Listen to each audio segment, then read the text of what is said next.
ये कहानी है दो ऐसे लोगों की जिनकी दुनिया बिल्कुल ही अलग थी। एक तरफ था मुंबई का मशहूर बिजनेसमैन और अंडरवर्ल्ड माफिया आद्विक कपूर, जो अपनी ही दुनिया में मस्त है। उसकी दुनिया में है पार्टीज, क्लब और उसकी कॉलेज गर्लफ्रेंड सलोनी, जिससे वो बेहद जुनून से प्यार करता है।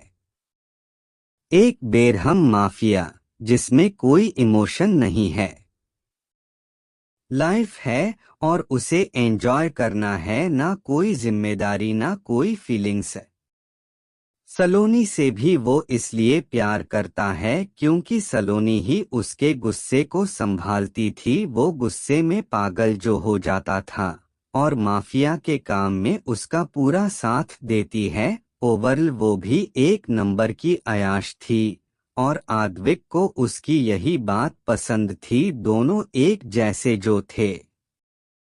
आद्विक के परिवार में उसकी माँ सुधा जी थी और उसकी दादी थी, साथ ही उसका दोस्त और बिजनेस पार्टनर पार्थ। लेकिन पार्थ को आद्विक की ये अयाशियाँ बिल्कुल पसंद नहीं थी। वो जानता था कि पार्थ को ऐसा बनाने में कहीं न कहीं सलोनी का बहुत बड़ा हाथ था। हमारी कहानी की नायिका है प्रिया प्रिया माथुर। वो एक सीधी साधी लड़की है। गर्ल्स कॉलेज से पढ़ाई पूरी करने के बाद उसके ताऊ जी ने उसे एक कदम भी घर से कभी बाहर निकलने नहीं दिया। उसे बाहर की दुनिया में सिर्फ कॉलेज के बारे में हो पता था, जहां वो बस अपने एग्जाम देने जाती थी। उसके अलावा वो कहीं बाहर नहीं गई थी। वो दिन भर घर का सारा काम करती और रात को थक कर सो जाती। इतने सालों में उसके ताऊ ताई ने उसे यकीन दिला दिया था कि वो किसी लायक नहीं है, ना किसी के प्यार की ना किसी के केयर की, बल्कि वो तो मनहूस है जिसकी लाइफ में जाती है बर्बाद कर देती है। अपने माँ बाप को भी खा गई। बचपन से ये बातें सुन सुनकर पली बढ़ी। वो जानती ही नहीं थी कि उसका कैसे ब्रेन वॉश किया गया है। बचपन से रही सही कसर उसकी बहन ने पूरी कर दी थी। पीहू पीहू हमेशा उसे नीचा दिखाती रहती थी। उसे ये बताती रहती कि उस पर उन लोगों ने बहुत एहसान किया है अपने घर में रखकर, इसलिए वो उन लोगों के लिए कुछ भी कर सकती थी। वो अपने ताऊ ताई और बहन का बहुत एहसान मानती और उनकी सारी बातें मानती थी। एक आदमी प्रिया के ताऊ के घर आता है। उसकी बातें सुनकर ताईजी चौंकार, क्या इतने रुपए शादी करने के लिए? वो आदमी जी, दरअसल वो लोग बहुत अमीर है और लड़के की दादी लड़के की शादी करवाना चाहती है, इसलिए कोई सुशील लड़की ढूंढ रहे हैं। पर पहले ही बता देते हैं, लड़का एक नंबर का अय्याश है। उसकी पहले से ही एक गर्लफ्रेंड है और बहुत गुस्सा करता है। ताऊ जी, पर हम क्या करें? हम अपनी बेटी की शादी ऐसे लड़के से तो नहीं कर सकते। ताई जी बीच में बोल पड़ी, अजी क्या बात करते हो? लड़के तो शादी से पहले ऐसे ही होते हैं, शादी होकर सब सुधर जाते हैं। और फिर हमारी प्रिया क्या कम है? किसी से इतनी सुशील है, जिस घर में जाएगी स्वर्ग बना देगी। ताऊ जी हिचकिचाते हुए, पर वो तो अभी छोटी है। ताईजी बीच में ही, अरे 21 साल की तो है, यही उम्र है और उसे सारा घर का काम भी आता है। हमें ये रिश्ता मंजूर है। कुछ दिन बाद आद्विक की दादी जी प्रिया के घर पर पहुंचती है। प्रिया ने ना कोई मेकअप किया था, ना ही कोई नए कपड़े पहने थे। वो उनके लिए चाय बनाकर लाई और चाय टेबल पर रख दी। अरे प्रिया बेटी, इधर बैठी दादी के पास। दादी जी प्रिया से कुछ बातें करती है। उनकी पारखी नजर से प्रिया के ताईजी की सच्चाई छुप नहीं पाई। वो सारा माजरा समझ गई थी और ये भी कि क्यों वो लोग प्रिया की शादी आद्विक से करने को राजी हुए हैं।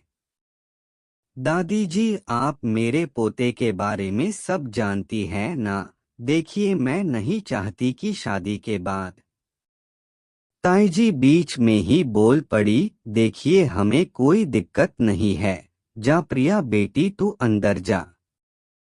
प्रिया उठकर जाने को हुई तो दादी ने उसका हाथ पकड़कर अपने सोने की चूड़ियां उसकी कलाई में डाल दी। उसने नजरें झुकाकर उनके पैर छू लिए। दादी को प्रिया बहुत भा गई थी। कुछ दिनों बाद प्रिया शादी के मंडप पर तैयार हुई बैठी थी। ना उसकी आंखों में खुशी थी ना ही गम। उसका घूंघट बड़ा था जिससे उसका चेहरा नहीं दिख रहा था। आद्विक भी बेटा था। वो बिल्कुल बेफिक्र बैठा था, बार बार घड़ी को देख रहा था कि कब ये सब तमाशा खत्म होगा। दोनों की शादी जल्दी ही निपट गई। अब तक न आद्विक ने प्रिया को देखा था, न प्रिया ने आद्विक को। सारी रस्में खत्म हो चुकी थी। दादी जी ने प्रिया को अच्छे से समझाकर कमरे में बैठा दिया था। वो कमरे में आकर बैठी और उसकी वहीं आंख लग गई। दिन भर की थकी हुई थी। आद्विक कमरे में आया। अपने बेड पर प्रिया को आराम से लेटा हुआ देखकर उसे बहुत गुस्सा आया। आद्विक खुद से, पता नहीं दादी कहाँ से उठा लाई है, इसे कितने पैसों में मुझसे शादी करने को तैयार हुई है पता नहीं, पर इसकी शक्ल नहीं दिख रही थी। वो न जाने क्यों उसकी शक्ल देखने के लिए बेकरार हो गया। वो धीरे से उसकी तरफ बढ़ता है। वो जैसे ही उसका घूंघट उठाता है, वो एक पल के लिए उसके मासूम चेहरे में खो सा जाता है। कितनी खूबसूरत है उसकी वाइफ, कितनी मासूम है, किसी छोटे बच्चे जैसी। उसे मन ही मन खुद पर गर्व होता है। वो उसके चेहरे पर आई हुई लटों को पीछे करने के लिए हाथ बढ़ाता है, पर वैसे ही प्रिया को आंखें खुल जाती है। उसे लगा उसकी चोरी पकड़ी गई, इसलिए वो प्रिया को धक्का दे देता है। प्रिया बेड पर गिर जाती है। प्रिया बहुत डर जाती है और जल्दी से उठकर खड़ी हो जाती है। उसे ऐसे देखकर आद्विक को बहुत बुरा लगता है, पर वो उसे कुछ नहीं कहता। वो गुस्से में ही बोला, तुम्हें सोना है तो मेरे बेड पर मत सोना, समझी। मुझे अपनी चीज शेयर करना पसंद नहीं है। और एक और बात, कपड़े चेंज करके सोना होता है, इतना भी नहीं पता तुम्हें। गुस्से में प्रिया बस उसे देखकर इतना ही कहती है, जी। आद्विक और सुनना चाहता था। वो चाहता था प्रिया और भी कुछ बोले, पर प्रिया तुरंत अपने कपड़े लेती है और बाथरूम में जाकर चेंज करके आती है और सोफे पर सो जाती है। आद्विक को ये बात बिल्कुल अच्छी नहीं लगती। दरअसल उसे ये बात बिल्कुल बर्दाश्त नहीं हो रही थी कि ये लड़की ऐसे कैसे उसे इग्नोर कर रही है। वो नहीं उसकी तरफ देख रही है, ना ही आद्विक में कोई इंटरेस्ट दिखा रही है। आखिर ये खुद को समझती क्या है? ये साबित क्या करना चाहती है कि मुझ में कोई चार्म ही नहीं है, मैं हैंडसम नहीं हूँ। ये मेरी पत्नी है, ये पत्नी की तरह क्यों बिहेव नहीं कर रही? वो गुस्सा होने लगता है और गुस्से में कमरे से बाहर क्लब में चला जाता है। वहाँ पार्थ को वो बुलाता है। पार्थ बहुत खुश होता है ये सब जानकर। आखिर भाभी जो टक्कर की आ गई, जो आद्विक को भाव ही नहीं दे रही है। तभी वहां सलोनी पहुंच जाती है। वो आद्विक से बात करने की कोशिश करती है, पर आद्विक उसे इग्नोर करते हुए पार्थ से, सच में पार्थ, मेरी बीवी इतनी सुंदर है कि 1000 परियां भी उसकी सादगी को मात दे। वो प्रिया की बहुत सारी तारीफ करता है, फिर बिना सलोनी की तरफ देखे वहां से उठकर चला जाता है। सलोनी गुस्से में पार्थ से, तुमने मेरे और आदू के बीच जो आग लगाई है, जब आदू को पता चलेगा न कि तुमने हमारा रिश्ता तोड़ने के लिए वो सब किया था, तब वो तुम्हें छोड़ेगा नहीं, समझे। मेरे बिना वैसे भी वो ज्यादा दिन नहीं रह पाएगा। पार्थ गुस्से में, मैंने जो भी किया उसकी भलाई के लिए किया समझी, और अब उसकी शादी हो गई है, उसे बख्श दो समझी।